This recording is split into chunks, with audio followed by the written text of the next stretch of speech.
The Last Conservative by Robinson Jeffers is a highly autobiographical poem because the last conservative in the title is the poet himself. He was a great lover of nature, and he always fought for the preservation of nature as it is. He was against the kind of development that was harmful for nature. He did not like people cutting down trees, clearing forests in order to make way for human amenities and facilities. And in this poem, he tells us about his the house that he had built, the house that was named Tor House or Hawk Tower in the Californian coast. So he and his young wife Una called Custer, that was the name of the wife, in 1913 they had come over and they had found this secluded place in the Californian coast, and they built a house there, a house that was very close to nature, a house that let in nature, let in the breeze and the sound of the waves and the call of the birds. So they lived a very happy life there. They had 2 sons who were brought up in that house, and he gives us a very beautiful picture of the house. It makes you feel that you would like to be there, to live in that house.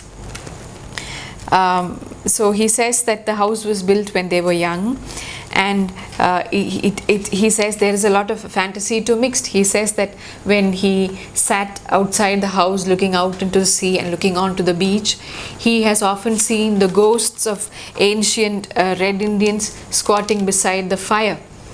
And this is just an imaginary picture, but then a very romantic kind of a picture, a mystery shrouded picture. He is reliving the mythical tales which were rampant in those areas, and then he says at that time they had no neighbors, there were no other buildings to mar the beauty of nature, and he says there was nothing but the elements, that is the rock, the wind and the sea. And at night, when there was a full moon, the coyotes would come to his doorstep and they would howl, and he could see the does and fawns coming and peeping through their lamp lit windows. Everything was beautiful, he says. It was hardly human. Now what would he mean by saying it was hardly human? Doesn't that mean that human is not beautiful, in the sense that once the humans made their entry, all beauty was lost? So maybe that is what that is exactly the sentiment that he is expressing, that human beings have wreaked havoc on nature. They have destroyed the beauty and the purity of nature. And that is what he laments in this poem. So in the first stanza, he talks about the blissful, happy times that he lived in union with nature and with a wife who fully understood his feelings. And now in the second stanza, the stanza itself begins with the words, "Oh, heavy change." So a great change occurred later on. His world just changed around him. His wife had died and now he was all alone. The sons have grown up and they have left him. And the world, he feels, deteriorates like a rotting apple. What he means to say is that there is so much of the so-called civilization around. There are houses in a way there were no houses, no streets. Now we have so many houses, streets, and he says the streets are obsessed by the cars. There are so many cars running up and down. And he, in spite of all this commotion, he finds solace in the fact that at least the ocean has not changed. The ocean is still as cold and grim, as faithful as it was earlier. And he says he has preserved a piece of the forest, the edge of the forest where long grey squirrels and herons still make an appearance. That he has, that is his contribution. He has kept one piece of nature safe. As long as he is alive, there would be a place where herons can come, where squirrels can run about, and he can listen to the quail, the tiny bird, the pitter patter of the feet of the quail when it runs over the roof of the house.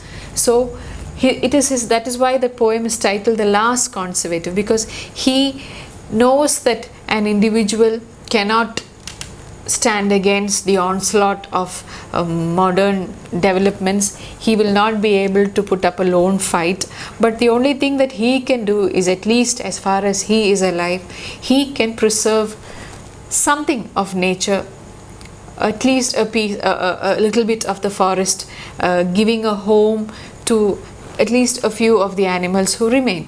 So that is why he calls himself the last conservative, because he knows that he is becoming a misfit in this world, which is in a mad rush after development and after modernity and technology. He belongs to an old world. He belongs to a world which is hardly human, in his own words. So in this poem he expresses the sentiments of a person who knows, who has seen a beautiful world, and who knows that the beauty cannot be preserved for long. It is his desperate call, it is his desperate attempt to relive at least some of the beauty, and to pass on through his, at least through his verse, through his poem, at least a small amount of the beauty which he was fortunate enough to witness and to live amidst. So he wants to pass on those memories to his readers and to the children maybe of the next generation, so that they would at least know that there was a time when the world was so beautiful. So it is the final call of a last conservative in his attempt to safeguard his piece of forest and his piece of pristine, beautiful, untouched nature.